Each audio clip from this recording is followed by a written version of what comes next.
পাকিস্তান পদক্ষেপ নিচ্ছে ইরানের বিপক্ষে লড়াই করবে। বিস্তারিত শোনার জন্য সকলকে আহ্বান জানাচ্ছি। 2025 সালে একটা চুক্তিবদ্ধ হয়েছিল সৌদি আরবের সাথে। যদি সৌদি আরবে কোনো দেশ থেকে আক্রমণ করে তাহলে পাকিস্তানের সরকার মনে করবে কি পাকিস্তানে আক্রমণ করেছে। আর যদি পাকিস্তান কোনো দেশ থেকে যদি পাকিস্তানে আক্রমণ করে তাহলে ভেবে নেবে সৌদি আরবের সরকার সৌদি আরবে আক্রমণ করেছে। তারা কিন্তু একটা চুক্তিবদ্ধর মধ্যে এই কথাটা বলতে 2025 সালে এই চুক্তিবদ্ধটা করেছিল।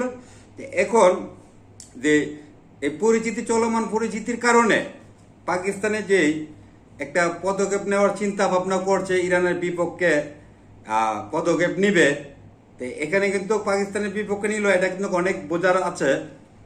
পাকিস্তানের সরকার কিন্তু পারবে না। কারণ হলো কি, পাকিস্তানের সাধারণ জনগণ চাইলে একটা সিটে বসাতে পারে, আবার জনগণ চাইলে সিট থেকে নামিয়ে দিতে পারে একটা সরকারকে। তা পাকিস্তানের জনগণ কিন্তু গত কিছুদিন আগে দেখেছিলেন যুক্তরাষ্ট্র একটা দূতাবাসের মধ্যে আক্রমণ করেছিল পাকিস্তানের জনগণ। এই জনগণকে এই আক্রমণ থেকে ফিরাতে গিয়ে বেশ কয়েকজন গুনগান শোনা যাচ্ছে, শুনতে পেলাম পাকিস্তানের সাধারণ জনগণ নিহত হয়েছে। তো এই জন্য পাকিস্তানের 80% লোক ইরানের পক্ষে কথা বলছে এবং সারা বিশ্বের গবেষণা করে যে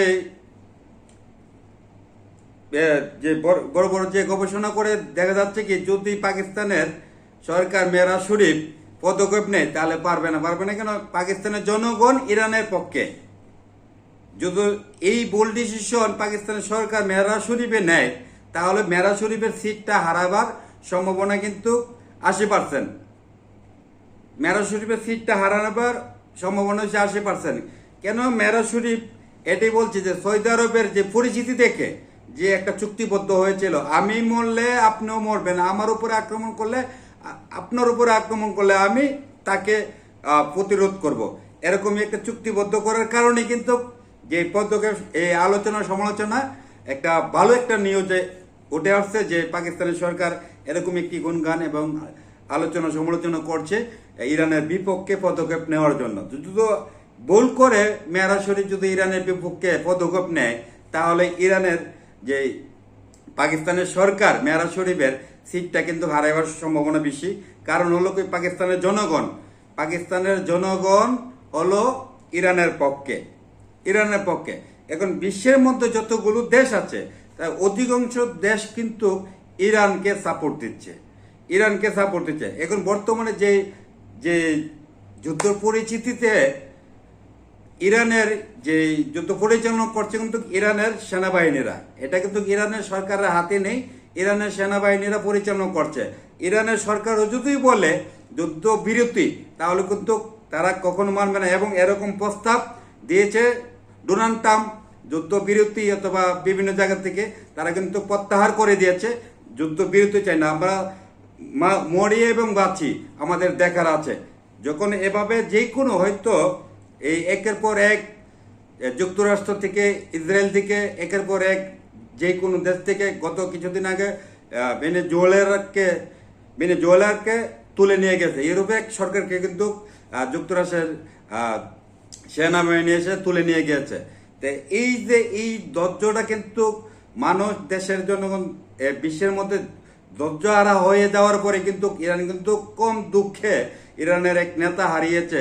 সে নেতাটা হারানোর পরে সে মরার আগে কিন্তু বলেছে, আমি যে কোনো সময় মারা যেতে পারি, যুদ্ধ মারা যায়, আমার প্রতিশোধ তোমরা যুদ্ধ চালিয়ে যাবে। সেই কথার সূত্র ধরে ইরানের কিন্তু মাটিতে কামড় দিয়ে ধরে রেখেও কিন্তু তারা যুদ্ধ চালিয়ে যাবে। হয়তো আজকে মুসলমানের দেশগুলোর জন্য কিন্তু বিশেষ করে বিভিন্ন মুসলিম কান্ট্রিগুলো, আরব কান্ট্রিগুলো, বিভিন্ন দেশগুলো কিন্তু ধ্বংস হয়ে যাচ্ছে। যদি মুসলমান যে আরব কান্ট্রি নেতাগুলো যদি সব মুসলিম নেতারা এক থাকতো তাহলে কিন্তু এই যুক্তরাষ্ট্র আর ইসরায়েল তারা কিন্তু কখনো এত বড় স্পর্ধা পেত না, আর এত বড় সাহসে পেত না। কিভাবে হয়তো তারা যে তাদের মন গড়া মত, হয়তো জাতিসংঘের মধ্যে একটা রুলস করে আইন অমান্য করা যাবে না, এই অমান্য করেই কিন্তু যুক্তরাষ্ট্র এবং ইসরায়েল এই অমান্য করতে করতে মানুষের দেশের উপরে যেভাবে একটা জোর জুলুম করে সেই জুলুম থেকে বাইরে আসার জন্য কিন্তু মরণ কামড় দিয়ে ইরানে লড়াই করছে। তো ইরানে হয়তো মরবে, না হলে বিজয় অর্জন করবে, তাদের প্রতিজ্ঞা হলো এটা। বিভিন্ন নিউজে উঠে আসতেছে, অথবা তারা হয়তো মারা যাবে, না হলে উইলে দেশ টিকিয়ে লাগবে, আর নাহলে দেশ ধ্বংস করে দিবে। দুইটাতে একটা, হয়তো মরণ তো একবার তো হবেই। তারপরে এই শাসকদের, যে যুক্তরাষ্ট্রের শাসকদের এবং ইসরায়েলের শাসকদেরকে দেখে ছাড়বে। তো ইনশাল্লাহ দোয়া রইল, হয়তো যদি বোল্ড ডিসিশন নেয় পাকিস্তানের মেহরা শরীফ, পাকিস্তানের সরকার, তাহলে এটা চরম একটি বোল্ড ডিসিশন নিবে, এবং এই ডিসিশন নিলেও পাকিস্তানের সাধারণ জনগণ মেনে নেবে না।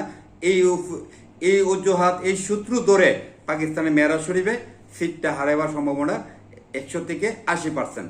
তো সবাই ভালো থাকবেন।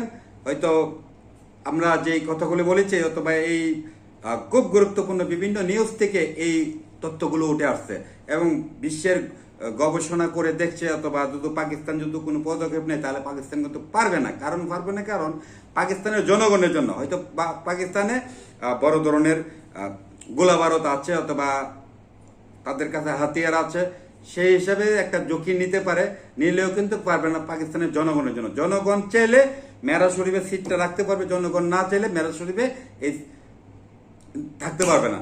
এবং জনগণ দিয়েই কিন্তু দেশ পরিচালনা হয়, এই জনগণের দিয়েই কিন্তু সরকার গঠন করা হয়।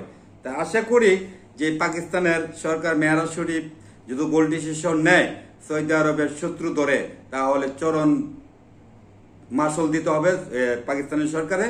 এবং ইরান থেকে বারবার বলেছেন, আমরা আমাদের পার্শ্ববর্তী দেশগুলোর মধ্যে আমরা ইচ্ছাকৃতভাবে মারি নাই, কেন এই যে যুক্তরাষ্ট্রের ঘাঁটিগুলো আছে, সেই ঘাঁটিগুলোকে উচ্ছেদ করার জন্য আমরা মেরেছি। আমরা আর আমাদের পার্শ্ববর্তী দেশের সাথে আমাদের কোনো ঝগড়া বিবাদ নেই। আমরা যদি যুক্তরাষ্ট্রের যে ঘাঁটিগুলো আছে আরব কান্ট্রির মধ্যে, ওইখান থেকে যদি মিসাইল উঠে আসে, অথবা কোনো একটা গোলা বারুদ ছাড়ে ইরানের দিকে, তাহলে ইরান থেকে পাল্টা অ্যাকশন নেবে।